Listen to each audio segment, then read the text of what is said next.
It's very interesting that we see that in one place where at one moment they were almost worshipping them, verse 13, they brought garlands and wanted to offer sacrifice with the crowds to Paul and Barnabas because they saw them doing a miracle. A few moments later in verse 19, they were stoning them to death, going to stone them to death. See how fickle-minded the crowd is. One moment they are praising you, next moment they want to stone you. We read of Jesus in Nazareth in Luke chapter 4. He started preaching. People said, what gracious words he is speaking. And then he said something to hurt them. And they stopped him in the middle of the sermon, pulled him out and took him outside to kill him.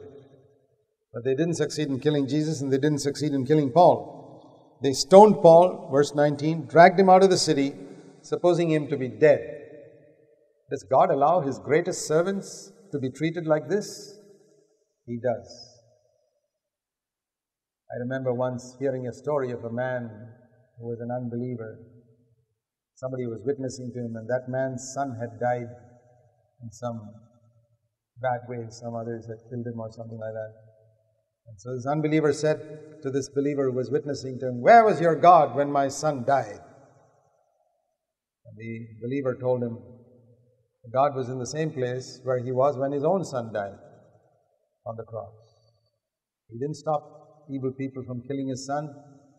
He didn't stop evil people from killing Peter, Paul, James. All the apostles except John, as far as we know, were killed. The greatest servants of Jesus Christ in history were killed. And God did not stop them from killing His greatest servants. This is not like the Old Testament. In the Old Testament, God did not allow anybody to kill Abraham or Isaac or Jacob or David or Elijah or Joshua. They all died natural deaths. But we are in the New Covenant now. And in the New Covenant, almost all of God's greatest servants, the apostles, were all killed. But only in God's time. It was not time for Paul to die, so He allowed the people to think that Paul was dead. They dragged him out.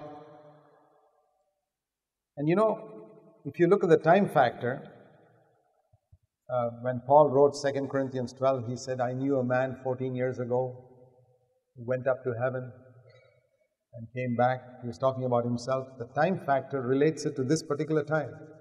This is probably the time when Paul went up to heaven and came back. When he was dragged, thrown outside, stoned to death, but God rewarded him with a trip up to heaven and came back. And He's never told us what He saw there in heaven. Yeah, you can be sure that if God allows you to face intense suffering, He'll give you some intense rewards also. Great suffering comes with great rewards. Verse 22, and after that, it says, Paul went somewhere, and verse 21, returned to Lystra, to the same place where he was stoned. He was not afraid. He came back and he strengthened the souls of the disciples, and don't get discouraged. They stoned me, and through much tribulation, verse 22, we must enter the kingdom of God. And when a man like Paul stood up and said that with all the scars on his face and the wounds which are still healing, and such a man says through much tribulation, you've got to enter the kingdom of God, is much more impressive than me standing here and saying it. So those who are called to be, God gives them the honor of being persecuted for the kingdom's sake. They are extremely valuable in God's eyes.